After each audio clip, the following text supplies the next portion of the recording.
So நிறைய இடத்துல invite பண்ணுவாங்க பேசுறதுக்கு, பிஸ்னஸ் ஃபோரம்ஸ் இதெல்லாம். ஒத்துக்கிட்டேனாக்கா என்ன நானே திட்டிக்குவேன், ஏன் ஒத்துக்கிட்டேன். எனக்கு ஃபியூ டேஸ் முன்னாடிலாம் ரொம்ப நர்வஸாக இருக்கும், தூங்க முடியாது, அவ்வளோ நர்வஸாக இருக்கும். ஆக்சுவலாக கமல் சாரோட 2-3 ஆஃபர்ஸ் இருந்துச்சு, ரோல்ஸ் வந்துச்சு. பட் அந்த நேரத்தில் நான் வேற ஏதோ பண்ணிட்டு இருக்கிறதுனால பண்ண முடியல என்னால். டைம் அது தென்னாலி கூட வேண்டாம்னு சொன்னா, நல்ல வேலை வேணாம்னு சொன்னா ஜெயராம் சார் என்னோட நல்லா பண்ணியிருப்பாரு. நடிகர்கள் தொடர்ந்து அரசியலுக்கு இல்ல, யார் வேணா அரசியலுக்கு வரலாம். பட் வரவங்களுக்கு எதை பார்த்து நீங்க ஓட் பண்ண போறீங்கன்றதா முக்கியம். கொஞ்சம் வருஷத்துக்கு முன்னாடி வரைக்குமே வீட்டுல பொண்ணுங்களுக்கு மாப்பிள்ளை பார்த்தா எனக்கு அரவிந்த் சுவாமி மாதிரி தான் பையன் வேணும். மேபி அவங்களுக்கு என்ன நிஜமாவே தெரிஞ்சிருந்தா அந்த மாதிரி சொல்லியிருக்குமா. விபத்துக்கு அப்புறம் சார் உங்க தோற்றம் கொஞ்சம் மாறினதுக்கு அந்த சூழல்ல நிறைய மீம்ஸ் எல்லாம் அதை எப்படி எடுத்துட்டீங்க? ஸோ எனக்கு ஒன்றும் அதனால ஒன்றும் பெரிய பாதிப்பு இல்லை, பிரச்சனை இல்லை. அதை பார்த்து நான் வருத்தப்படலை. எனக்கு ஃபர்ஸ்ட் நான் அழகா இருக்கேன்னு நானே நினைக்கல. என்னோட பயம்னு சொன்னாக்க ஒரே ஒரு பயம் தான் இருக்கு. தட் இஸ் எனக்கு ஞாபகம் மறதி அதிகமாயிடுமோன்னு ஒரு பயம். நிறைய பொண்ணுங்க உங்க மேல கிரஷா இருந்திருக்காங்க. நீங்க அது மாதிரி ஏதாவது ஒரு பொண்ணு மேல கிரஷா இருந்திருக்கீங்களா? நிறைய பேர் மேல கிரஷ். 4th ஸ்டாண்டர்ட்ல ஃபர்ஸ்ட் கிரஷ் இருந்துச்சு. இல்ல, ஸ்டூடெண்ட். கடைசியா கிரஷ் இருக்கு, பட் இன்னும் பேசல அவங்க. நான் இதுக்கு முன்னாடி பார்த்துட்டு சரி, உங்களோட ஜேர்னி எல்லாமே நீங்கள் வாழ்க்கையை ஒரு விதமான ஒரு அழகான திமிரோடவோ இல்லை ஒரு கர்வத்தோடவோ அணுகிறது, அதுவே உங்களுக்கு ஒரு பெரிய ப்ளஸ்ஸாக இருக்கும் அப்படின்னு தோணுது. அது உண்மையா? அப்படி எதுவும்? ஆமாம், அது எல்லாருக்கும் இருக்கணும்னு. இப்போ உங்களால் ஒன்றால் இதை பண்ண முடியாது அப்படின்னு யாராவது சொன்னாங்கனாக்க, சப்போஸ் எனக்கு அந்த இன்ட்ரெஸ்ட் இருந்துச்சு, இல்லை எனக்கு பண்ணணுன்ற ஒரு இது இருந்துச்சுனாக்கா, ஏன் பண்ண முடியாது, நான் பண்ணி காட்டுறேன், அது மாதிரி அடிக்கடி தோணும். ஸோ அது நான் பண்ணி காட்டுறேன்னு சொல்ல மாட்டேன், பண்ணி காட்டுறேன்னு நினச்சிக்குவேன். பண்ணதுக்கப்புறம் வேணால் அதை பற்றி பேசலாம். பட் அது சொல்கிறது உண்மைதான். எனக்கு ஒரு விஷயம் தெரியாதுன்னா அதை கற்றுக்கிறதுக்கு தான், அதை கற்றுட்டு அது ஒரு வீக்னஸாக எனக்கு தெரிஞ்சிச்சுனாக்கா அதை ஓவர் கம் பண்ணணுன்னு தான் ஆசை இருக்கும். ஃபார் எக்ஸாம்பிள், எனக்கு பப்ளிக் ஸ்பீக்கிங் பிடிக்காதுன்னா ரொம்ப நர்வஸ் ஆகிடும். Even till about 3-4 years back. So நிறைய இடத்துல இன்வைட் பண்ணுவாங்க பேசுகிறதுக்கு, நாட் ஒன்லி ஃபில்ம் இதில் இன்டர்வியூஸ் இல்லை, பட் பிஸ்னஸ் ஃபோரம்ஸ் இதிலெல்லாம் நான் போய் பேச மாட்டேன். சப்போஸ் ஏதோ ஒரு இதில் ஒத்துக்கிட்டேனாக்கா என்ன நானே திட்டிக்குவேன், ஏன் ஒத்துக்கிட்டேன். எனக்கு போகிறதுக்கு ஒரு ஃபியூ டேஸ் முன்னாடிலாம் ரொம்ப நர்வஸாக இருக்கும், தூங்க முடியாது, அவ்வளோ நர்வஸாக இருக்கும். ஸோ இது ஒரு வீக்னஸாக எனக்கு தெரிஞ்சிச்சு. ஸோ என்ன பண்ணேன், யாராவது கேட்டாங்கன்னா ஃபஸ்ட்டு ஓகேன்றேன். எனக்கு நான் யோசித்தேன், பழக்கமாச்சுன்னா அது கொஞ்சம் ஈஸியாகும் அப்படின்னு சொல்லிட்டு ஃபஸ்ட்டு ஓகே. எழுதிட்டு படிக்கலாம், தப்பு இல்லை. எனக்கு நமக்கு ஒரு இது இருக்கும்ல, இப்போ எழுதாமல் படிக்கணும், மனசில் தோன்றது பேசணும், யோசித்து வச்சு பேசணும், அந்த ஃப்ரீடமோடு பேசணும் அப்படின்ட்டு ஒரு பெஞ்ச் மார்க் இருக்குது. பட் அது நேராக வந்துடாது. சில பேருக்கு நேச்சுரலாக வரலாம். பட் ஸோ ஃபஸ்ட்டு எழுதிட்டு போவேன் ஸ்பீச்சஸை, அப்புறம் பாயிண்ட்ஸ் மாதிரி இது பண்ணுவேன். அப்புறம் இப்போ கொஞ்சம் யோசிச்சுட்டு போய் பண்ணுற மாதிரி அது ஒரு பயம் போயிடுச்சு. சினிமா விட்டு கொஞ்சம் வெளியே நீங்கள் ஒரு கிரிக்கெட் பிளேயர்னு கேள்விப்பட்டிருக்கோம். ரீசெண்டாக பத்ரிநாத் கூடலாம் லாஸ்ட் வீக் சேட் பண்ணியிருக்கீங்க. உங்களோட கிரிக்கெட் நாலேஜ் பார்த்து ரொம்ப சர்ப்ரைஸ் ஆன அப்படின்ட்டுலாம் ஒரு ட்வீட் பண்ணியிருக்காரு. ஸோ நீங்கள் அப்படி என்ன பேசுனீங்க, கிரிக்கெட் பற்றின உங்களோட பார்வை எப்படி, அந்த கேம் நீங்கள் எப்படி அணுகிறீங்க? கிரிக்கெட் நான் சின்ன வயசுலேருந்து விளையாடிருக்கேன். அண்ட் ஸ்கூல் ஒரு லெவல் வரைக்கும் விளையாடினேன். அதுக்கப்புறம் I was not good enough for the high school team and all that. But ஒரு என்தூசியாஸ்டிக் கிரிக்கெட்டர் தான். ஸோ கிளப் லெவல் அந்த லெவல் வரைக்கும் I use to play even till few years back. Corporate tournaments அதெல்லாம் போய் என்தூசியாஸ்டிக்காக விளையாடுவேன். So I follow the game quite என்ன சொல்கிறது intensely. And I spend also time with other cricketers, நம்ம ரஞ்சி கிரிக்கெட்டர்ஸ் ஆர் அவங்களோட கொஞ்சம் நிறைய டைம் ஸ்பெண்ட் பண்ணியிருக்கேன். பாஸ்ட் அண்ட் ப்ரெசன்ட் சொல்கிறேன். ஸோ அந்த லீக் பிளேயர்ஸ்லாம் வருவாங்கள்ல அவங்களோட. ஸோ அவரோட பத்ரியோட பேசும்போது நம்ம ஐ திங்க் என்ன போல் பண்ணுவீங்கன்னா, ஆஃப் ஸ்பின் போல் பண்ணிட்டு இருந்தேன். முன்னாடி மீடியம் பேஸ் போட்டுட்டு இருந்தேன். அது இப்போ ஆஃப் ஸ்பின், இந்த பேக் ப்ராப்ளம்க்கு அப்புறம் ஆஃப் ஸ்பின் தான் போட்டுட்டு இருக்கேன். ஸோ ஸ்பின் பற்றி பேசிகிட்டு இருந்தோம். ஸோ அதில் அந்த ரெவல்யூஷன்ஸ் அதெல்லாம் பற்றி பேசிகிட்டு இருந்தேன். ஸோ அவர் சொன்னார், இதெல்லாம் எப்படி தெரியும் உங்களுக்கு அப்படின்னாரு. ஸோ அதான் maybe that's what he tweet. அதை பற்றி அது தவிர ஏதோ I think world 11 all time 11 ஏதோ ஒரு டீம் கேட்டாங்க. ஸோ அந்த டீம் பற்றி பேசிகிட்டு இருந்தோம். யாரெல்லாம் அந்த டீமில் இருக்கணும்னு நான் சொன்னேன். ஐ மீன் என்ன கேட்டாங்க. ஸோ என்னோட இதை சொன்னேன். ஸோ அதில் கொஞ்சம் சில டிஸ்கஷன்ஸ் நடந்துச்சு. ஏன் இவங்க இல்லை, அந்த மாதிரி சில விஷயங்கள். அதுக்கு நான் ஜஸ்டிஃபை பண்ணும்போது, நான் சூஸ் பண்ண வேர்ல்டு 11 பட் நீங்கள் என்னை திருப்பி ஏன்னு கேட்கணும், இல்லை நீங்கள் ஒரு ஆல்டர்னேட் சொல்லணும். அப்போ தான் நான் வந்து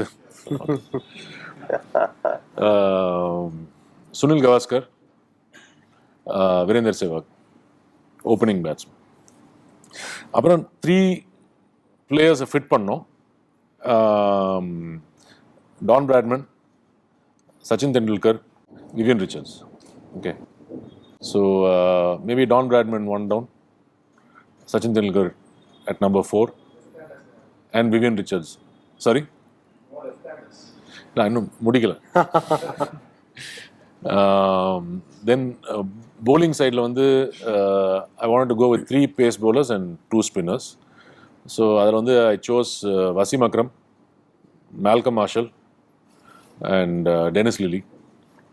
And spinners I chose Shane Warne and Murli. So in the 10 ஆச்சு. The 11th player and wicket keeper I said MS Dhoni.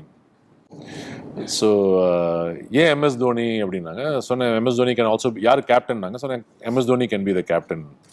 எனக்கு I like is captaincy. And apart from that I told them, ஒரு world லெவல்னா இவ்வளோ egos இருக்கும். So அந்த egos manage பண்ணுறதுக்கு ஒரு ego இல்லாத ஒரு ஆள் தேவைப்படும். So what he has represented many times I feel. So MS Dhoni. அது தவிர கேப்டன்சி பார்த்தீங்கன்னா ஷேன் வார்ன் பண்ணலாம், இல்லை மேபி வசீம் அக்ரம் பண்ணலாம். அது தவிர மற்றவங்க யாருமே not great successful captains. So out of the 3 then I thought Dhoni as a keeper captain it might be work out better நினச்சி. இப்போ பத்ரிநாத் அப்புறம் லீக் பிளேயர்ஸில் நிறைய ஃப்ரெண்ட்ஸ் இருக்காங்கன்னு சொன்னீங்க. ஸோ வேறு யாராவது national players, domestic Tamil Nadu players, Indian team players? Actually Tamil Nadu team நிறைய பேர் எனக்கு நல்லா தெரியும். டிகே, தினேஷ் கார்த்திக், மாலோலன் ரங்கராஜன், அப்புறம் வந்து அபி, இந்தர் அப்பர், யோமி, அவங்களாம் பழக்கம். சினிமா விட உங்களுக்கு கிரிக்கெட் தான் ரொம்ப அதிகம் பிடிக்கும்னு நினைக்கிறேன். இல்லை, எனக்கு சினிமாலையும் வந்து மற்ற பேர் சொல்லலாம், மற்றவங்களாம். அரசியலுக்கு நிறைய நடிகர்கள் வராங்க. அவங்க நடிகராக இருந்து ஒரு ஐக்கானாக இருக்காங்க, இது பண்ணுறாங்க. அதுக்கப்புறம் அவங்க அரசியல் வர்றதுக்கு அந்த ஐக்கானாக இருக்கிற அந்த ஒரு தகுதி மட்டுமே போதும்னு நினைக்கிறீங்களா? இல்லை, போகிறோம்னு நினைக்கல. அதை பற்றி உங்களோட கருத்து என்ன? அந்த நடிகர்கள் தொடர்ந்து அரசியலுக்கு இல்லை, யார் வேணால் அரசியலுக்கு வரலாம். ஐ மீன், அரசியல் வரத்துக்கு ஒன்றும் தடை இல்லை, யார் வேணால் வரலாம், அது உங்கள் ரைட். பட் வரவங்களுக்கு நீங்கள் என்ன, எதை பார்த்து நீங்கள் ஓட் பண்ண போகிறீங்கன்றதான் முக்கியம். இப்போது ஒரு நோன் ஃபேஸாக இருந்தாங்கனாக்கா, சினிமாவில் மட்டும் இல்லை, மற்ற ஏதாவது ஒரு ஃபீல்டில் கூட ஒரு நோன் ஃபேஸாக இருந்தாங்கனாக்கா உங்களுக்கு அவங்கள பற்றி விஷயங்கள் தெரியறதுக்கு வாய்ப்பு அதிகமாக இருக்கும். பட் அதை வச்சு மட்டும் நம்ம ஓட் போட போகிறதில்ல. ஓட் போடும்போது அவங்களோட பாலிசிஸ் என்ன, அவங்க எப்படி இம்ப்ளிமெண்ட் பண்ண போகிறாங்க, அவங்க கூட இருக்கிற டீம் யாரெல்லாம் இருக்காங்க, இது அவங்க மேலே அதை இம்ப்ளிமெண்ட் பண்ணுவாங்கன்ற நம்பிக்கை இருக்கா இல்லையா, இந்த மாதிரி நிறைய விஷயங்கள் கன்சிடர் பண்ணி தான் நம்ம ஓட் பண்ண போகிறோம் இல்லையா. ஐ மீன், பண்ணணும். ஸோ அது பண்ணுறோமா இல்லையான்றது தெரியாது, பட் பண்ணணும், அது மாதிரி தான் பண்ணணும். ஸோ அது மாதிரி தான் இவங்க வந்தாலும் அதே ஒரு ட்ரையலில் தான் நம்ம எடுத்துகிட்டு போகணும். தட் இஸ், அவங்களோட பாலிசிஸ் என்ன, அவங்க என்ன விஷயம் சொல்கிறாங்க. எனக்கு ஒருத்தரோட நடிப்பு பிடிக்குமோ இல்லை ஒருத்தரோட வேறு ஏதாவது ஒரு ப்ரொஃபஷன் பிடிக்குன்றதுக்காக நான் ஓட் போட போகிறதில்ல. நான் ஓட் போட மாட்டேன். அவங்களோட பாலிசிஸ் என்ன, அவங்களால வந்து என்ன இம்ப்ளிமெண்ட் பண்ண முடியும், பண்ண முடியாது அப்படின்னு தெரிஞ்சு தான் நான் ஒரு ஓட்டராக ஓட் பண்ணேன். சார், ரஜினி சார் கூட படம் பண்ணிட்டீங்க, அவர் கூட நிறைய ட்ராவல் பண்ணியிருப்பீங்க. ஐ மீன், ஷூட்டிங் ஸ்பாட் அப்படி இப்படி நிறைய ட்ராவல் பண்ணியிருக்கீங்க. கமல் சார் கூட நீங்கள் படம் பண்ணதில்லை. அதை தாண்டி கமல் சார் கூட வேறு ஏதாவது பர்சனல் எக்ஸ்பீரியன்ஸ் இருந்துச்சுன்னா ஷேர் பண்ணுறதுக்குன்னு ஏதாச்சும்? ஆக்சுவலாக கமல் சாரோட 2-3 ஆஃபர்ஸ் இருந்துச்சு, ரோல்ஸ் வந்துச்சு. பட் அந்த நேரத்தில் நான் வேறு ஏதோ பண்ணிட்டு இருக்கிறதுனால பண்ண முடியல என்னால். அன்பே சிவம், அப்புறம் வந்து ஜெயராம் சார் பண்ணார் ஒரு தென்னாலி. ஸோ அது அப்புறம் இன்னும் ஒரு படம். ஸோ அதை கேட்டாங்க, நீங்கள் லாஸ்ட் டைம் அது தென்னாலி கூட வேண்டாம்னு சொன்னா சார், நல்ல வேலை வேணாம்னு சொன்னேன் சார். ஜெயராம் சார் என்னோட நல்லா பண்ணியிருப்பாரு, நல்லா பண்ணியிருந்தாரு, ரொம்ப நல்லா பண்ணியிருந்தாரு. ஸோ சில நேரம் நம்ம மிஸ் பண்ணுற விஷயம் படத்துக்கு நல்லதாக இருக்கும். மிஸ் பண்ணிட்டோம் அப்படின்னு நீங்கள் நினைக்கிற படம் என்ன? சேரன் சாரோட ஆட்டோகிராஃப். நான் ஆக்சுவலாக சினிமாலேருந்து பிரேக் எடுத்ததுக்கப்புறம் அவர் பண்ணணும்னு சொன்னார் அந்த நேரத்தில். ஸோ அப்போ நான் ஏற்கனவே டிசைட் பண்ணிட்டேன். ஸோ அது பண்ண முடியல. அது ஒன்று தான் வருத்தம். பட் அதில் பாசிட்டிவான விஷயம் அவர் நடிகர் ஆயிட்டார். ஸோ ஏதாவது பர்சனல் எக்ஸ்பீரியன்ஸ் இருக்குது கமல் சார் கூட? ரீசெண்டாக ஒரு இதில் ஒரு அவரோட வீட்டுக்கு போயிருந்தேன். ஒரு ஐ திங்க் அவரோட பர்த்டே அன்னைக்கு கூப்பிட்டுருந்தாரு. ஸோ இப்போ ரீசெண்டாக ஐ மீன் ஒரு மேபி 2-3 years பேக் இருந்திருக்கும். ஸோ அஃப்கோர்ஸ் எப்போ இன்ட்ராக்ட் பண்ணாலும் ஏதாவது ஒரு நிறைய விஷயங்கள் அவரை பற்றி தெரிஞ்சுக்கலாம். நிறைய விஷயங்கள் ஒரு என்ன சொல்கிறார், ஒரு ப்ரொஃபஸர் மாதிரி அவர். ஸோ நிறைய விஷயங்கள் கற்றுக் கொடுப்பார். சார் இப்போ வில்லன் ரோல்ஸ் எல்லாம் பண்ணிட்டு இருந்தாலும் லவர் பாய் இமேஜ் வந்து உங்களுக்கு எப்பவும் இருக்கு. What is love according to you? Understanding and acceptance. The ability to like somebody as they are and want to like them more, and that if that feeling keeps growing, I think you're in love. If you want to acquire somebody and change them, then I don't think that is love. Because a relationship is not an acquisition. A relationship is two human beings interacting with one another, respecting one another, understanding one another, accepting one another. உங்களுக்கு நிறைய love இருந்திருக்கா? நிறைய இருக்கும். சினிமாக்குள்ளேயா இல்லை வெளியிலங்களா sir? இல்லை, cinema உள்ளே வந்து வெளியே வந்து I love my directors, I love my roles, I love movies, I love my heroines also. அதான் கேட்குறேங்க. I love everybody. I love. நீங்கள் சினிமா இண்டஸ்ட்ரிக்கு வந்து 25 வருஷம் அதுக்கு மேலே ஆகுது. நிறைய ஏற்ற இறக்கங்கள், இடைவெளி, இதெல்லாம் தாண்டி இந்த பயணத்தில் தொடர்ந்து ட்ராவல் பண்ணிகிட்டு இருக்கீங்க. ஸோ இது வரையிலான இந்த அனுபவத்தில் உங்களை ரொம்ப காயப்படுத்தின ஒரு தருணம் ஒன்று, அதே போல் நீங்கள் ரொம்ப பெருமையாக உணர்ந்த ஒரு தருணம், இது ரெண்டுத்தையும் எங்களோட பகிர்ந்துக்க முடியுமா? எனக்கு அப்படி ஒன்றும் இல்லை. லைஃப்லேயும் நான் அதை வந்து ஏதாவது ஒரு விஷயம், நிறைய விஷயங்கள் நடக்கும். பட் அதை நான் வந்து இது ரொம்ப காயப்படுத்துச்சு அப்படின்னு நினச்சிக்கிட்டே இருக்க மாட்டேன். அது ஏதோ ஒரு விதத்தில் என் மைண்டில் நான் ஹீல் பண்ணிவிடுவேன். ஹீல் பண்ணால் தான் முன்னேற முடியுன்ற ஒரு நெகட்டிவிட்டி இல்லாமல் அதை பற்றி மறந்துடுவேன். இல்லை அதை பற்றி யோசிக்க மாட்டேன். இல்லை அதை ரிசால்வ் பண்ணுவேன் ஏதோ ஒரு விதத்தில். பெருமைன்றது வந்து ஐ மீன் பெருமை எனக்கு மட்டும் சேராது. பட் ஃபார் எக்ஸாம்பிள் இவ்வளோ கேப் விட்டுட்டு திரும்பி ஃபிசிக்கல் ப்ராப்ளம்ஸ் எல்லாம் ஓவர் கம் பண்ணி வந்து திருப்பி மக்கள் ஏற்றுக்கிட்டாங்கல்ல, அது பெருமையாக இருக்குது. அது அந்த பெருமை என்ன மட்டும் சேராது, அவங்களுக்கும் போகும். ஒரு இந்த சினிமா வாய்ப்பு அந்த மாதிரி திடீர்னு அரசியலில் ஒரு வாய்ப்பு வந்தால் உள்ளே போவீங்க? எரியிற தேசிய கொடி மேலே விழும்போதே எனக்கு ஆஃபர் வந்துடுச்சு. அது தேசிய கட்சியா மாநில கட்சியா? தேசிய கட்சிகள். அப்போ நான் 22 வயசு 23 வயசு. படத்தில் நடித்தா அதனால் என்ன அரசியல் கூப்பிட்றாங்கன்னா அதுலேயே ஒரு தப்பு தெரியுதுல்ல. நான் யாருன்னு தெரியாது. ஐ மீன் தெரிஞ்சிருக்கலாம், பட் சொல்கிறேன், என்னுடைய ஐடியாஸ் என்னென்னு தெரியாது, என்னோட கேப்பபிலிட்டி என்னன்னு தெரியாது.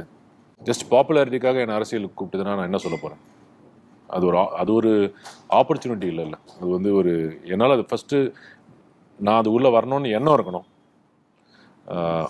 வந்தால் கண்டிப்பாக நல்லா பண்ணுவேன்ற கான்ஃபிடென்ஸ் எனக்கு இருக்குது. பட் அந்த எண்ணம் இல்லை. இப்போதைக்கு இல்லை சார். இல்லை, ஆமாம், இப்போதைக்கு தான் நான் பேச முடியும். அதனால் இது வந்து ஒரு என்ன சொல்கிறது, நீங்கள் என்ன கேட்டால் நீங்கள் வந்து இப்போ என்ன கேளுங்க, ஒரு நீங்கள் ஜேர்னலிஸ்ட் ஆகிறதுக்கு ஏதாவது ஒரு இது இருக்கான்னு கேளுங்க. ஜேர்னலிஸ்ட் ஆகிறதுக்கு ஏதாவது ஐடியா இருக்கான்னு கேளுங்க. ஜேர்னலிஸ்ட் ஆகிறதுக்கு ஐடியா இல்லை, இப்போதைக்கு இல்லை. அதே மாதிரி தான் சார், கொஞ்சம் வருஷத்துக்கு முன்னாடி வரைக்குமே வந்து வீட்டில் பொண்ணுங்களுக்கு மாப்பிள்ளை பார்த்தா எனக்கு அருண் சுவாமி மாதிரி தான் பையன் வேணும் அப்படின்னு சொல்கிறது ஒரு பெரிய ட்ரெண்டாகவே இருந்துச்சு. அப்போல்லாம் உங்களுடைய மனநிலைமை எப்படி இருக்கும்? உங்களுடைய ஃபேன் ஃபாலோவர்ஸ், முக்கியமாக ரசிகைகளை பற்றி சொல்லுங்கள் சார்.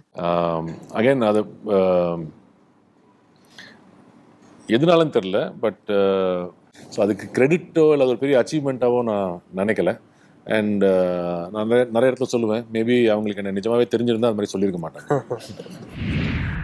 உங்களை நிறைய பேர் ஃபாலோ பண்ணி வந்திருப்பாங்க, எங்கேயாவது ஷூட்டிங் ஸ்பாட்லலாம் பார்த்துட்டு அரவிந்த் சுவாமியா அப்படின்னு ஆச்சரியமாலாம் ஆகியிருப்பாங்க. அதை பற்றி சொல்லுங்கள். ஒரு காலேஜ் ஃபங்க்ஷனுக்கு போய் ஐ திங்க் அவங்க சரியாக செக்யூர் பண்ணல. இது ஐ திங்க் பாம்பேக்கு அப்புறம் நினைக்கிறேன், ரோஜாக்கு அப்புறம் பாம்பே. ஸோ அப்போ ஒரு மாப் ஃப்ரெண்ட்ஸி மாதிரி ஆயிடுச்சு. இப்போ ஷர்ட்டெல்லாம் கிழிஞ்சு போச்சு, இது அது மாதிரி நடந்துச்சு. ஸோ இதில் வந்து சில கண்கள் இருக்கும், அந்த கண்கள் யாரோடது நீங்கள் அப்படின்னு கேட்க.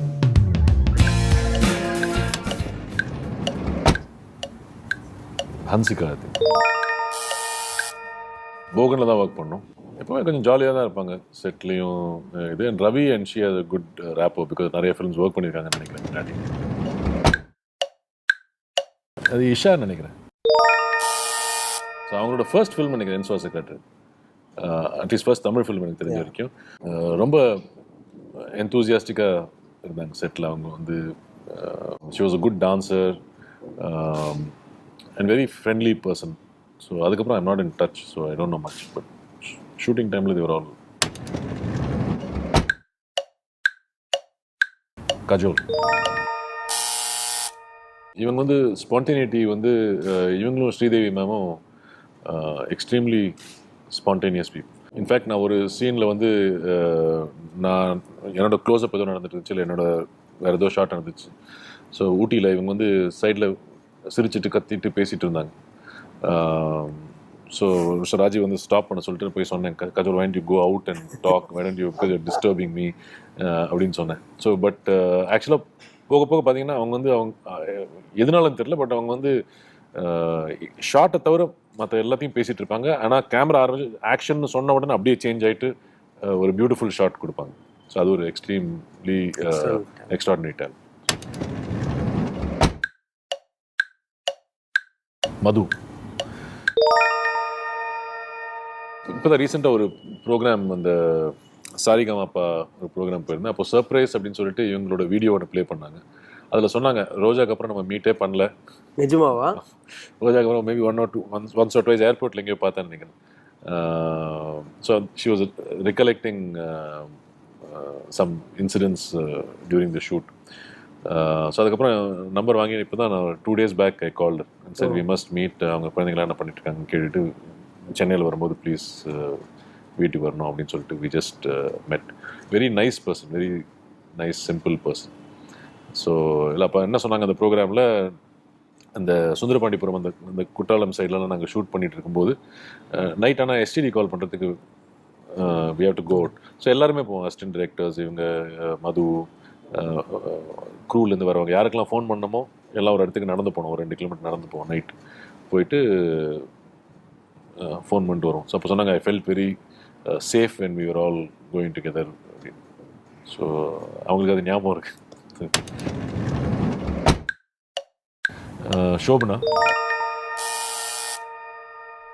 சோபனா வந்து என்னோட ஸ்கூலில் படித்தாங்க சிஷியால். பட் அவங்க வேறு செக்ஷன், நான் வேறு செக்ஷன். பட் அவ்வளோ பழக்கம் கிடையாது ஸ்கூலில். பட் அதுக்கப்புறம் வி மெட் தளபதி டைமில்.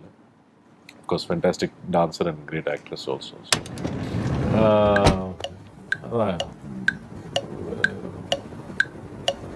Shriya. First time work பண்ணுறேன் இப்போ நரகாசுரனில்.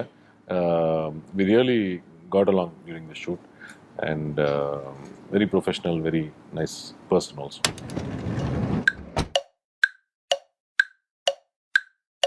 Trisha. ஸோ சதுரங்க வேட்டை 2 பண்ணோம். இதுவும் என்னோட ஃபர்ஸ்ட் ஃபிலிம் தான். ஐ திங்க் அவங்களோட because I think all these people var acting at the time நான் நிறுத்தினதுக்கப்புறம் நடிக்க ஆரம்பிச்சாங்கன்னு நினைக்கிறேன். ஸோ எனக்கு அவங்களோட ஒர்க் பண்ணுறதுக்கு இது வரைக்கும் வாய்ப்பு கிடைக்கல. ஸோ இப்போ தான் I'm catching up. Manisha 2 films work பண்ணியிருக்கேன் அவங்களோட. Very free spirited person and again extremely talented. Emotional சீன்ஸ்லாம் ரியலி ஒரு பியூரிட்டியோட பண்ணுவாங்க. She is also a cancer survivor, அது ப்ரௌடாக சொல்லுவாங்க. And very strong person obviously to be able to come out of that and lead her life. So cinema சர்க்கிளில் உங்களுக்கு friends ரொம்ப கிடையாது? எனக்கு ஜென்ரலாகவே ஃப்ரெண்ட்ஸ் கிடையாது. Very few people. இவ்வளோ இது இருந்துமே நீங்கள் எப்படி எந்த ஒரு கிசுலையுமே மாட்டாமல் அப்படியே எப்படி வந்தீங்கன்றது பெரிய ஆச்சரியமாக இருக்குது. உங்களுக்கு நீங்கள் யோசிச்சு பார்த்துருக்கீங்களா நம்ம எப்படி மாட்டாமல் வந்தோம் அப்படின்னு? கிசுல மாட்டாமல் வந்தோன்னா ஏதோ நடந்திருக்கு, மாட்டாமல் வந்தோம் இல்லையா? நடந்தால் தானே மாற்றத்துக்கு. சார் நீங்களே அந்த உடம்பு சரியில்லாதப்போ குண்டா இருந்தேன் அப்படின்னு சொன்னீங்க. ஸோ இப்போ வந்து டக்குன்னு அந்த முன்னாடி இருந்த மாதிரி ஒரு ஃபிட்னஸ்க்கு வந்துட்டீங்க. ஸோ ஃபிட்னஸ்க்காக நீங்கள் என்னென்ன விஷயங்கள்லாம் ஃபாலோ பண்ணுறீங்க சார்? ஓடுறது எனக்கு ரொம்ப பிடிக்கும். ஸோ ஆக்சுவலாக ஒரு 2 years back 3 times half marathon ஓடினேன். ஸோ 21 kilometers ஓடினேன். ஸோ அதுக்கு வந்து ட்ரைனிங் பண்ணல, ஜஸ்ட்டு யோசிச்சுட்டே ஓடினேன். உன்னால் வந்து பெட்ரூம்லேருந்து ஒரு 10 அடி கூட நடக்க முடியல, இப்போது வந்து ஒரு 10 கிலோமீட்டர் முடிச்சிட்டேன், ஒன்றால் நடக்க முடியல, இப்போ 15 கிலோமீட்டர் முடிச்சு, இந்த 21 முடிக்கிற வரைக்கும் ஜஸ்ட் மோட்டிவேட் பண்ணிவிட்டு ஓடிட்டே இருந்தேன். ஸோ அது ஐ மீன் அது மெதுவாக ஓட ஆரம்பித்தேன். ஒரு 45 மினிட்ஸ் 1 hour நான் ஸ்டாப்பாக ஓடினதுக்கப்புறம் நேராக 21 கிலோமீட்டர்ஸ் ட்ரை பண்ணேன் அண்ட் ஒரு 2-3 டைம்ஸ் ஓடினேன். ஸோ அது I was proud of that. But running actually is a very nice exercise or ஆக்டிவிட்டின்னு சொல்லலாம். Mean walking, running, whatever it is. But ஸ்லோவாக ஆரம்பித்து நீங்கள் ரெகுலராக ரன் பண்ண ஆரம்பிச்சிங்கன்னா just 15-20 minutes every day is good. That will keep you fit. அது தவிர வெயிட்ஸ், வாட் எவர் எக்ஸசைஸ் உங்களுக்கு என்ன பிடிக்குமோ அதை நீங்கள் கொஞ்சம் ஆக்டிவாக இருந்தால் that is what I do. ஏதாவது ஒரு படத்துக்கு ட்ரெயின் பண்ண, இப்போ செக்கச்சவந்தவானனுக்கு ஒரு டிஸ்கிரிப்ஷன் இருந்துச்சு. ஸோ அதுக்கு சில ட்ரைனிங் தேவைப்பட்டுச்சு. ஸோ அப்போது ஒரு almost 2 months 2.5 months intense training இருந்துச்சு. எனக்கு அவர் வந்து காலைல 5:30 மணிக்கு ஆரம்பிச்சிருவார். இப்போ நான் ட்ரெயின் பண்ணுறதுனால எனக்கு எக்ஸ்ட்ரா டைம்லாம் கிடைக்காது. ஸோ நான் 3 மணிக்கு எழுந்து எக்ஸசைஸ் பண்ணிவிட்டு 5 மணிக்கு வீட்டிலேருந்து கிளம்பி 5:30 மணிக்கு லொக்கேஷனில் போயிட்டு ஷூட்டிங் முடிச்சுட்டு திருப்பி நைட்டு ஒரு 7 மணிக்கு 6 மணிக்கு முடியும், 7 மணிக்கு வந்துட்டு திருப்பி ஒரு 1 hour எக்ஸசைஸ் பண்ணிட்டு 8 மணிக்கு மயக்கம் போட்டு வைக்கிறேன். தூங்குறேன்னு சொல்ல முடியாது, சொல்கிறேன் ஃபார் எக்ஸாம்பிள். அது தவிர அதை பண்ணிவிட்டு டயட் வேறு இருக்கும். ஸோ அந்த ரோல் அப்படி பண்ணணும் அப்படின்னு நமக்கு தோணுச்சுன்னா அதுக்கு சில மாற்றங்கள் என்ன. ஸோ வயசாக கஷ்டம், யங்கராக இருக்கும்போது ஈஸி, பாடி ரெஸ்பாண்ட் பண்ணும். ஆஸ் யூ க்ரோ ஓல்டர் அது இன்னும் எஃபர்ட், பிளைண்டாக எஃபர்ட் போடுறது மட்டும் இல்லை, ஸ்மார்ட்டாக பண்ணணும். இன்ஜுரி வராமல் டயட்டும் எக்ஸசைஸும் பேலன்ஸ் பண்ணி பண்ணணும். இந்த ஆக்சிடென்ட் குறித்து கொஞ்சம் ஸ்பெசிஃபிக்காக எதாவது சொல்ல முடியுமா? Would you like to say about it sir? இல்லை, had spinal injury. 2 disc rupture ஆகிடுச்சு. Was it like any accident or something? இல்லை, ஆக்சுவலி ஒரு சிச்சுவேஷனில் I fell down and I jumped over something and I didn't realize it was deep. Okay. So I fell and hurt my spine. And அதுக்கப்புறம் ஒரு நாளைக்கு காலையில் எழுந்துக்கும் போது கால் வராமல் போயிடுச்சு. பெயின் இருந்துச்சு. பட் திடீர்னு அந்த ஐ திங்க் அந்த நர்வ் ரூட்டை வந்து அந்த டிஸ்க் இருக்குல்ல, டிஸ்க் பிரேக் ஆனோன்னா அந்த மெட்டீரியல் போய் நர்வ் ரூட்டை இரிட்டேட் பண்ணிவிட்டு அது இதாக இருந்துச்சு. எனக்கு சர்ஜரி பண்ணுறதுக்கு இஷ்டம் இல்லை. ஸோ சர்ஜரி பண்ணாமல் ஒரு 9-10 months மேனேஜ் பண்ணிட்டு இருந்தேன் ட்ரீட்மெண்ட் தெரப்பியோட. அதில் பெட்டர் ஆகலை. அப்புறம் ஸ்லோவாக இந்த யாரோ ரெக்கமெண்ட் பண்ணாங்க, ஆயுர்வேதா ட்ரை பண்ணுன்னு ரெக்கமெண்ட் பண்ணாங்க. ஸோ அவங்க வந்து தான் க்யூர் பண்ணாங்க. அவங்க வந்ததுக்கப்புறம் தான் இம்ப்ரூவ் ஆச்சு. புதிய தலைவர், புதிய கட்சி அவசியம் நினைக்கிறீங்களா சார் தமிழகத்தோட இன்றைய அரசியல் சூழலில்? இந்தியாவில் டெமோக்ரஸியில் ரொம்ப அவசியம். புதுசாக கட்சி வந்துக்கிட்டே இருக்கணும், புதுசாக ஆளுங்க வந்துக்கிட்டே இருக்கணும். ஸோ ஒரு டெமோக்ரஸியில் வந்து இப்போ நம்ம வந்து 2 party யூஎஸ் மாதிரி ஒரு ரிப்பப்ளிகன்ஸ் அண்ட் டெமோக்ராட்ஸ் மட்டும் இருக்கிற ஒரு கான்ஸ்டியூஷன் இல்லையே நமக்கு. So constitutionally you are allowed. And இந்த மாதிரி ஒரு ஃப்ரீ டெமோக்ரஸி இருக்கிற நேரத்தில் நிறைய பேர் வந்தால் தான் நல்லாயிருக்கும். அரசியலுக்கு நிறைய பேர் வரணும்னு தான் என்னோட. இருக்கிறவங்க மட்டும் வச்சுட்டு நம்ம we should not rely only on. Sir, Rajinikanth and Kamal Haasan 2 பேருமே உங்கள் ஃப்ரெண்ட்ஸ் அப்படின்னு கேள்விப்பட்டிருக்கோம்.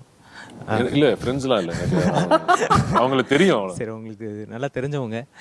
அவரோட நடிச்சிருக்கீங்க, ரஜினிகாந்த் சாரோட நடிச்சிருக்கீங்க. இப்போ ஒரு நாள் நைட்டு திடீர்னு ரஜினிகாந்த் சாரும் கமல் சார் தனித்தனியாக ஃபோன் பண்ணி நீங்கள் மையமில் ஜாயின் பண்ணிக்கோங்கன்னோ இல்லை அவரோட கட்சியில் ஜாயின் பண்ணிக்கோங்கன்னு கேட்டால் நீங்கள் என்ன சொல்லுவீங்க?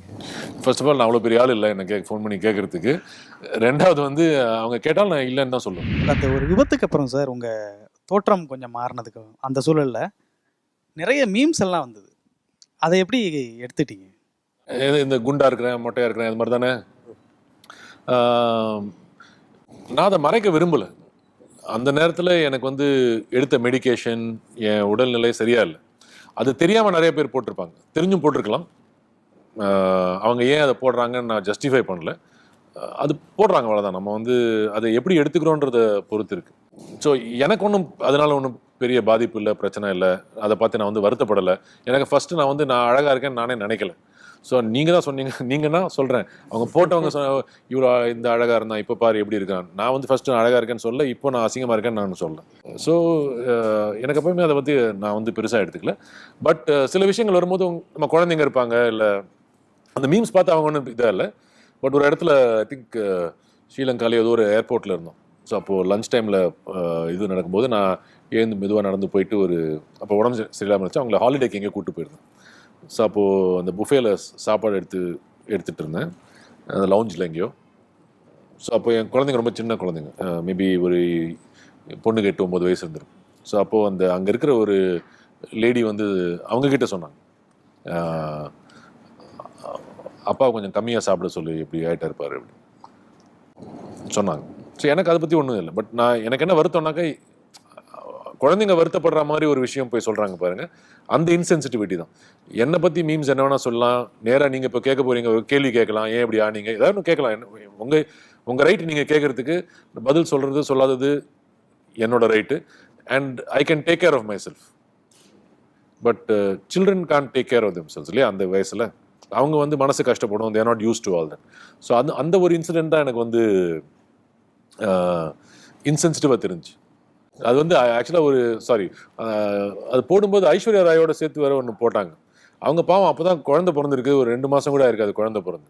ஸோ அது கிண்டல் பண்ணி போட்டாங்க, இப்படி ஓவர் வெயிட் அதாச்சுன்னு. ஸோ அது தவறாக தெரிஞ்சு.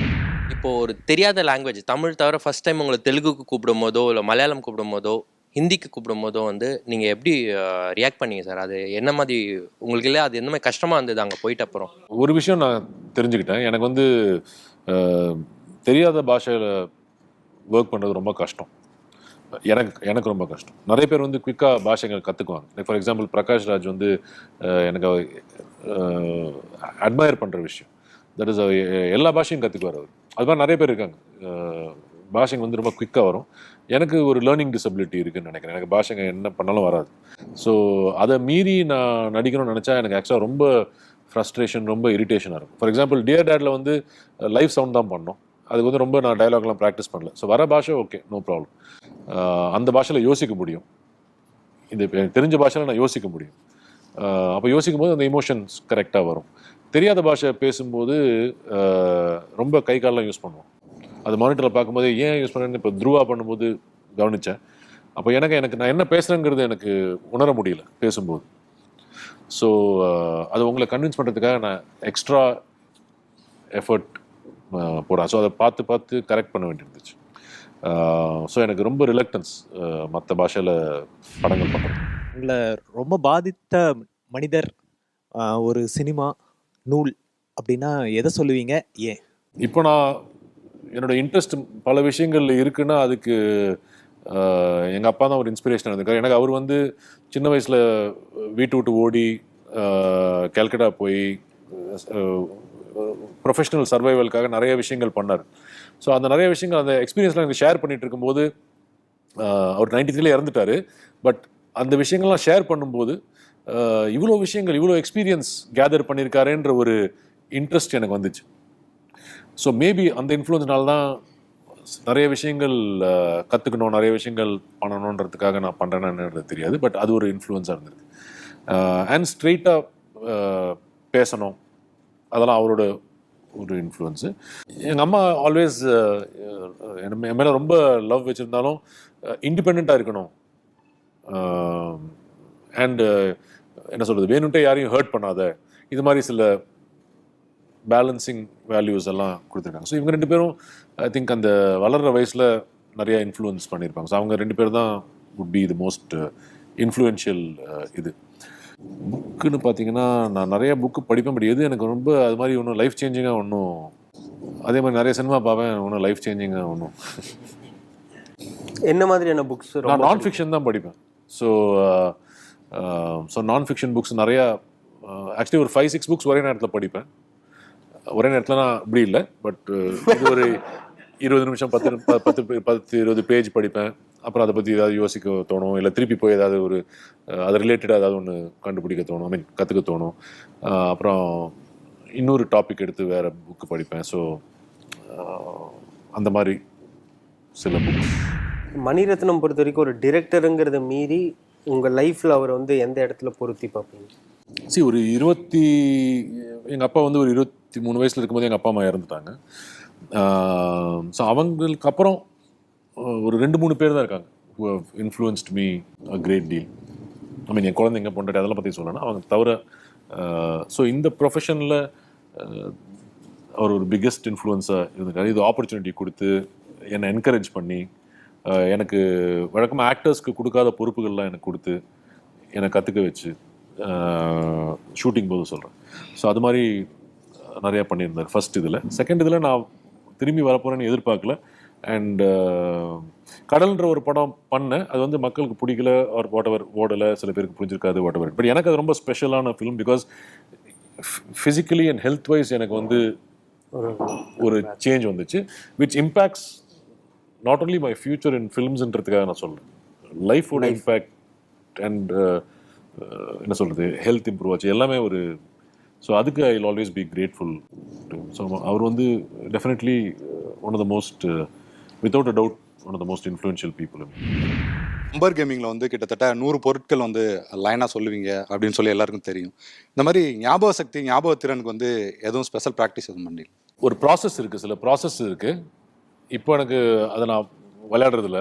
பட் முன்னாடி அது வந்து ஒருத்தர் பண்ணுறதை பார்த்துட்டு இன்ட்ரெஸ்ட் இருந்துச்சு. ஸோ நான் கற்றுக்கிட்டு ப்ராக்டிஸ் பண்ணிட்டு இருந்தேன். என்னோட பயம்னு சொன்னாக்கா ஒரே ஒரு பயம் தான் இருக்குது. தட் இஸ் எனக்கு வந்து ஞாபக மறதி அதிகமாகிடுமோன்ற ஒரு பயம். ஆக்சுவலாக ஞாபக மறதி அதிகம் ஸ்மால் சின்ன விஷயங்களுக்கு. ஏன்னா I don't pay attention to lot of things. But memories போயிடுமோ அப்படின்ற ஒரு இன்செக்யூரிட்டி இருக்கு.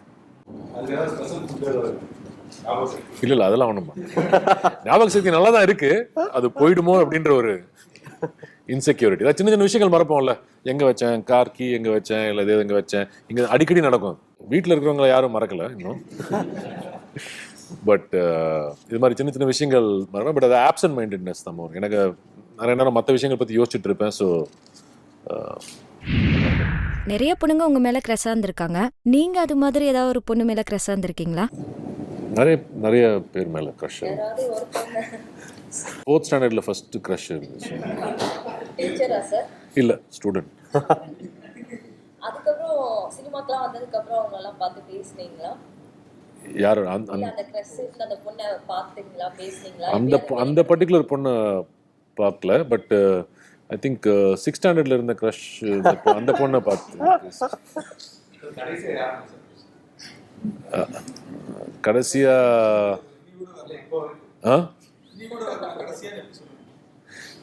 ஒரு க்ரஷ் இருக்கு. பட் இன்னும் பேசல. அவங்க லைஃப்பில் வந்து நிறையா புதுசான விஷயங்கள்லாம் ட்ரை பண்ணுவேன், ரொம்ப இன்ட்ரெஸ்ட் எடுத்துட்டு அப்படின்னு சொன்னீங்க. இப்போ அந்த மாதிரி என்ன விஷயம் பண்ணிட்டு இருக்கீங்க சார்? ஒரு 1.5 வருஷமாக ஒரு அப்ளிகேஷன் டிசைன் பண்ணியிருக்கேன். ஸோ அது இப்போ தான் பீட்டா டெஸ்டிங்கில் இருக்குது. ஸோ அது க்ளவுடில் ஒரு வெரி லார்ஜ் ஹெச்ஆர்எம்எஸ் அப்ளிகேஷன், எலிக்சர்னு பேர். இப்போ தான் பீட்டா டெஸ்ட் பண்ணிவிட்டு think some clients are also looking at it. So அது ஏன் பண்ணக்கூடாதுன்னு தோணுச்சு. ஸோ அது பண்ண ஆரம்பித்து அது முடிச்சாச்சு. இப்போது நான் எழுதின ஸ்கிரிப்டில் ஒரு ஸ்கிரிப்ட் எடுத்து பாலிஷ் பண்ணிவிட்டு இந்த இயர் எண்டில் ஐம் கோயிங் டு டைரக்ட். எனக்கு ஏதாவது ஒரு விஷயம் தோணுச்சுன்னா அது எல்லாருமே சொல்கிறேன். ஃபார் எக்ஸாம்பிள், உங்களுக்கு அது பண்ணணும்னு நினச்சிங்கனாக்க அதில் ஏதாவது ஒரு இன்ட்ரெஸ்ட் இருந்துச்சு, இல்லை ஒரு ஸ்பார்க் இருந்துச்சு அப்படின்னாக்க அது நிறையா பப்ளிக் டொமைன் இன்ஃபர்மேஷன் இருக்குது. நிறைய விதத்தில் கற்றுக்கிட்டு பண்ணலாம். ஸோ ஃபார் எக்ஸாம்பிள் 2000 ஒரு லார்ஜ் ஒரு மல்டிநேஷ்னல் கம்பெனி ஒரு 2000 2005-06 வரைக்கும் ஒரு லார்ஜ் பிஸ்னஸ் ஆரம்பிச்சு அது வளர்ந்துட்டே வந்துச்சு எல்லா கண்ட்ரிலையும். அது எனக்கு ஸ்டில் ஞாபகம் இருக்குது. ஃபஸ்ட்டு டைம் எனக்கு நான் அப்போ டெக்னாலஜி கிராஜுவேட்லாம் கிடையாது. But I was in charge of technology, I was in charge of operations, அது மாதிரி. ஸோ அது பண்ணோன்னாக்கா அதில் நல்லா பண்ணணுன்ற ஒரு எண்ணம் இருந்ததுனாக்க நீங்கள் கற்றுக்கிற ஆப்பர்ச்சுனிட்டியை மிஸ் பண்ண மாட்டீங்க, அது தேடி போவீங்க. ஃபார் எக்ஸாம்பிள், எனக்கு என்னோட infrastructure person, tech person server assemble பண்ணிட்டு இருந்தார், சர்வர் கன்ஃபிகரேஷன்லாம் கொடுத்துட்டு இருந்தார் ஃபர்ஸ்ட். ஸோ எனக்கு ஒன்றும் புரியல அது. பட் எனக்கு அது தெரிஞ்சுக்கணும்னு ஆசையாக இருந்துச்சு. ஸோ என்ன பண்ணேன், நெக்ஸ்ட் ஆர்டர் பண்ணும்போது அப்போ 2 வெண்டர் இருந்தாங்க. காம்பேக்ட்னு ஒரு கம்பெனி இருந்துச்சு அண்ட் ஐபிஎம், 2 பேரும் சர்வீஸ் பண்ணிட்டு இருந்தாங்க. ஸோ இந்த ஸ்பெக்ஸ் இந்த மாதிரி இவ்வளோ மெஷின்ஸ் வேணும் அப்படின்னு ஆர்டர் ப்ளேஸ் பண்ண போகிறேன்னு சொன்னோன்னே 2 பேரும் அவங்களோட கொட்டேஷன், அவங்களோட டீட்டெயில்ஸ் எல்லாம் அமிச்சாங்க. அப்போது அந்த அந்த காலத்தில் ஒரு பெரிய ஆர்டர் அது. ஸோ என்ன பண்ணேன், ஃபஸ்ட்டு ஒரு இப்போ ஐபிஎம்னா ஐபிஎம் கிட்ட என்னெல்லாம் ஃபீச்சர்ஸ் இருக்குன்றத கேட்டுக்கிட்டேன். அண்டு என்ன ரியலைஸ் பண்ணேன்னாக்கா, நான் தான் கஸ்டமர். அவங்க வந்து என்கிட்ட என்னை கன்வின்ஸ் பண்ண பார்க்குறாங்க. ஸோ எனக்கு ஒன்றுமே தெரியாது, என்ன கேள்வி வேணால் நான் கேட்கலாம். அவன் 6 மணி நேரம் உட்காந்து எக்ஸ்பிளைன் பண்ணுவாங்க. கரெக்டாக? ஸோ அந்த 6 மணி நேரம் 8 மணி நேரத்தில் ஒவ்வொரு நாளும் நான் உட்காரும்போது அவங்ககிட்ட நிறைய விஷயம் கற்றுக்கிட்டேன் ஃப்ரீயாக. உதாரணத்துக்கு சொல்கிறேன். ஸோ நெக்ஸ்ட் என்ன பண்ணுவேன், காம்பேக்ட் கூப்பிடுவேன். காம்பேக்ட் கூப்பிட்டு அவங்ககிட்ட இப்போ கற்றுக்கிட்ட விஷயம்லாம் நான் கேள்வி கேட்பேன். திருப்பி தெரிஞ்ச மாதிரி அங்கே கேள்வி கேட்பேன்.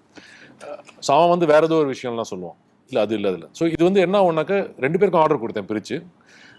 பட் இந்த ப்ராசஸில் நிறையா விஷயங்கள் கற்றுக்கிட்டேன். ஸோ அந்த 1 வீக்கில் வந்து எனக்கு வந்து 1 வீக் அப்புறம் நீங்கள் வந்து எனக்கு சர்வர் எப்படி கன்ஃபிகர் பண்ணணும்னா நான் க்ளீனாக கன்ஃபிகர் பண்ணி கொடுத்துருவேன். ஃபார் எக்ஸாம்பிள் என்ன சொல்கிறேன்னாக்கா, எனக்கு இது பண்ண முடியாதுன்னு நினச்சி நான் வேண்டாம்னு சொல்ல, பண்ண முடியாதுன்னு நினச்சி நான் வேணும்னு சொல்ல. இது தோணும் இல்லை, நம்ம யாராவது ஒருத்தர் பேசுகிறாங்க, ஏதோ ஒரு விஷயம் பற்றி பேசுகிறாங்க, என்னத்தை பற்றி பேசுகிறாங்க, ஒன்றும் புரியலையே அப்படின்னு தோணுச்சுனாக்க உடனே போய் அதை கற்றுக்கணுன்ற ஒரு ஒரு இன்ட்ரெஸ்ட் தான், வேற ஒன்று. கற்றுக்கிறதுக்கு முதல் ஸ்டெப் வந்து எனக்கு தெரியாதுன்னு ஒத்துக்கிறது. அதில் ஈகோலாம் இருக்கக்கூடாது. எனக்கு தெரியாதுன்னா தெரியாது, அவ்வளோ. தெரியாதுன்னு நம்ம ரியலைஸ் பண்ணால் தான் கற்றுக்க முடியும். அது சொல்கிறதுல வைக்கவே படக்கூடாது. நிறைய விஷயம் தெரியாது. படங்கள் ஜென்ரலாகவே ஒரு அவ்வளோ பெரிய இம்பேக்ட் சொசைட்டியில் இருக்குன்றது வந்து எனக்கு அந்த நம்பிக்கை இல்லை. ஜென்ரலாக எனி ஃபில்ம். ஆனால் சம்பவங்கள் நிறைய நிகழுது இல்லை சார்? சம்பவங்கள் நீ சினிமா பார்க்காத ஒரு ஊரில் கூட சம்பவங்கள் இருக்கும். இல்லை ஒரு ஃபார் எக்ஸாம்பிள் வந்து கடலூரில் வினோதினி அவங்க மேலே ஆசிட் வேஸ்ட்னு ஒருத்தன் வந்து அதை நான் ஒரு படத்தை பார்த்து தான் கற்றுக்கிட்டேன் அப்படின்னு சொல்ல. சினிமா வந்து ஒரு கன்சிடரபிளான ஒரு தாக்கத்தை வந்து சொசைட்டி மேலே ஏற்படுத்த தானே செய்யும். இப்போ நீங்கள் உங்கள் நியூஸ் பேப்பர் ரிப்போர்ட்டை பார்த்து கூட ஒருத்தர் பண்ணலாம், ரைட்? ஸோ நம்ம லைஃப்பில் வந்து இன்ஃப்ளூயன்ஸே இல்லாமல் இருக்க முடியாது. நீங்கள் இதே ஒரு ஸ்டோரியை நீங்கள் ஒரு ரிப்போர்ட்டாக எழுதுறீங்க, அதை பார்த்து ஒருத்தருக்கு ஐடியா வருது. இப்போ அதனால் நீங்கள் பண்ணுறது தப்பா, அவன் பண்ணது தப்பா? அவன் பண்ணது. ஸோ இப்போ இன்ஃப்ளூயன்ஸே இல்லாமல் நம்ம லைஃப்பில் இருக்க முடியாது. நீங்கள் ஸ்கூலுக்கு போனீங்கன்னா, இப்போ என் குழந்தை போகுது ஸ்கூலுக்கு, யாருமே அவனை வந்து கரப்ட் பண்ணக்கூடாது அப்படின்னு நம்ம நினச்சிட்டு இருந்தோம்னாக்கா அது நடக்காத ஒரு விஷயம். அவங்க வயசில் அந்த குழந்தைங்க நிறைய விஷயங்கள் பேசுவாங்க, வளரும்போது இன்னும் நிறைய விஷயங்கள் பேசுவாங்க, அவங்க நிறைய விஷயங்கள் பார்ப்பாங்க, நிறைய விஷயங்கள் படிப்பாங்க, ரைட்? நான் ஒரு வீட்டில் இருக்கிற ஒரு குழந்தைய என்னால் அதை ப்ரொடெக்ட் பண்ண முடியாது, இன்ஃப்ளூயன்ஸ்லேருந்து ப்ரொடெக்ட் பண்ண முடியாது. நான் எப்படி சமுதாயத்தை ப்ரொடெக்ட் பண்ண போகிறேன் இன்ஃப்ளூயன்ஸில்? யோசிச்சு பார்க்கணும், கரெக்ட்? ஸோ அதனால் பேட் இன்ஃப்ளூயன்ஸ் வரணுன்றதை நான் சொல்லலை. பட் இது வந்து யாரோ ஒருத்தர் வந்து அவர் மனநிலை சரியில்லாமல் தான் ஒருத்தர் இந்த மாதிரி விஷயம் பண்ண முடியும். நார்மல் பர்சனால் பண்ண முடியாது. ஸோ அந்த பர்சன் வந்து ஏதோ ஒரு இன்ஃப்ளூயன்ஸ் வந்திருக்கு அவருக்கு இது இன்ஃப்ளூயன்ஸாக இருந்திருக்கு. நாளைக்கு அது இல்லாட்டி வேறு ஏதாவது ஒருத்தருக்கு வேறு ஒரு இன்ஃப்ளூயன்ஸ் இருக்கு போகும். ஸோ அதெல்லாம் இன்ஃப்ளூயன்ஸே இல்லாமல் நம்ம எப்படி ஒரு லைஃப் வாழ முடியும்? அதுக்காக நான் வந்து எப்படி இதை பண்ணணும்னு சொல்லி கொடுக்குற மாதிரி நான் சொல்லலாம். பட் யார் வந்து இன்ஃப்ளூயன்ஸ் ஆக முடியுமோ அவங்க தான் அங்கே போகிறாங்க. அவங்களுக்கு ஒரு எக்ஸ்கியூஸ் தேவை. ஒரு கெட்ட விஷயம் பண்ணுறதுக்கோ இல்லை ஒரு அன்திங்கபிள் விஷயம் பண்ணுறதுக்கோ ஒரு இன்ஃப்ளூயன்ஸ் தேவை. அது பிரிண்டில் வரலாம், கனவுல வரலாம், சினிமாவில் வரலாம், ஒருத்தரோட பேசும்போது வரலாம், இல்லையா சார்? உங்களுக்கு கடவுள் நம்பிக்கை இருக்கா? இல்லை, எனக்கு வந்து என்னோட முயற்சியெல்லாம் மனிதர்களை நம்பணுன்ற ஒரு முயற்சி தான். ஸோ நம்பி நம்ம ஏமாந்து போவோம். ஆனால் அது நடக்கிற விஷயம் தான், எல்லார் லைஃப்லையும் நடக்கிற விஷயம் தானே. ஒருத்தர் ட்ரஸ்ட் பண்ணுவோம், அந்த ட்ரஸ்ட்டை முக்கால்வாசி நேரம் வந்து அது வந்து மிஸ்பிளேஸ் ட்ரஸ்ட்டாக இருக்கும். அதனால வந்து நான் நெகட்டிவ் ஆகிட்டு இனிமேல் யாரையும் நம்பக்கூடாதுன்ற மைண்ட் செட்டில் வரக்கூடாதுன்னு முயற்சி பண்ணி இன்னொருத்தர் மேலே திருப்பி நம்பிக்கை வைப்பேன். அது வந்து இப்போ கடவுள்னு ஒருத்தர் இருக்கார், அவருக்கு நீ போய் பூஜை பண்ணாட்டி உன்னை பனிஷ் பண்ணுவார். அவரை போய் நீ கோயில் போய் வேண்டி காட்டி உனக்கு கெட்டது நடக்கும். இப்படி தான் சொல்லி வளர்க்குறாங்க. எங்கள் வீட்டில் அப்படி பயமுத்தலை, பட் சொல்கிறேன், சுற்றி இருக்கிறதெல்லாம் அப்படி தான் வளர்ப்பாங்க. இப்போ எக்ஸாமுக்கு முன்னாடி நீ பூஜை பண்ணாட்டி இல்லை ஒரு புளியார் சுழி போடாட்டி மார்க் சரியாக வராது. ஸோ பேசிக்காக என்ன, அது இன்செக்யூரிட்டி தானே. இப்போ கடவுள் ஒருத்தர் இருக்காருன்னா அவர் நல்லவராக தானே இருப்பார். நான் இருக்கு இல்லைன்னு சொல்லல, அவர் நல்லவராக தானே. அவருக்கு வந்து நீ புள்ளியார் சொல்லி போட்டு ஆரம்பிச்சாதான் அவர் உன்னை பிளஸ் பண்ணுவாரா? நம்ம நம்பிக்கை இருக்குன்றது ஒன்று, மூட நம்பிக்கைன்றது ஒன்று. ஸோ நான் பாட்டுக்கு இருந்துட்டு இருக்கேன், நான் நல்லது பண்ணிட்டு இருக்கேன், எனக்கு தெரிஞ்ச அளவுக்கு நான் நல்லது பண்ணிட்டு இருக்கேன், யார் மனசையும் புண்படுத்தாமல் இருக்கணும்னு பார்க்குறேன். ஆனால் இவர் இருக்க விட மாட்டார். இப்போ நாளைக்கு ஏதாவது எழுதுவார், அது வந்து நான் மாட்டேன். இப்போ மீம் கல்ச்சருங்கிறது ஒரு தவிர்க்கவே முடியாத ஒரு விஷயமா மாறிடுச்சு. ஸோ அதை பற்றி என்ன நினைக்கிறீங்க? அது என்ன நல்லா இருக்கு, நல்லா க்ரியேட்டிவாக இருக்குல்ல மீம்ஸ் எல்லாம். பட் ஸ்டில் இந்த மாதிரியான பர்சனல் அட்டாக்ஸ் அது மாதிரியும் ரொம்ப கண்டென்ட் இப்போ வந்து இப்போ ஜேர்னலிசம்னு இருக்குது, அதில் வந்து என்ன வேணால் கண்டென்ட் எழுதலாம். கரெக்டாக பர்சனல் அட்டாக்ஸ் எழுதாமல் ஜேர்னலிசம் இல்லை. அதனால் ஜேர்னலிசம் பேட்னு சொல்ல போகிறோமா? இல்லை. ஃபிலிம்ஸ் பண்ணுறோம், அதில் சில பிடிக்கிற கண்டென்ட் இருக்கும், பிடிக்காத கண்டென்ட் இருக்கும். அதனால் ஃபிலிம்ஸே பேட்னு சொல்ல போகிறோமா? இல்லை. அதே மாதிரி தான் மீம்ஸும், அது எழுதுறவங்களை பொறுத்து இருக்கு. அவங்க அதே ஆளுங்க வந்து ஜேர்னலிசம் பண்ணாலும் ஏதாவது ரிப்போர்ட் எழுதினாலும் தப்பாக தான் எழுதுவாங்க, படம் எடுத்தாலும் தப்பாக தான் எடுக்க போகிறாங்க. அது அவங்களோட கேரக்டர் அது ரிஃப்ளெக்ட் பண்ணுது. அதனால் மீடியம் தப்பு இல்லை.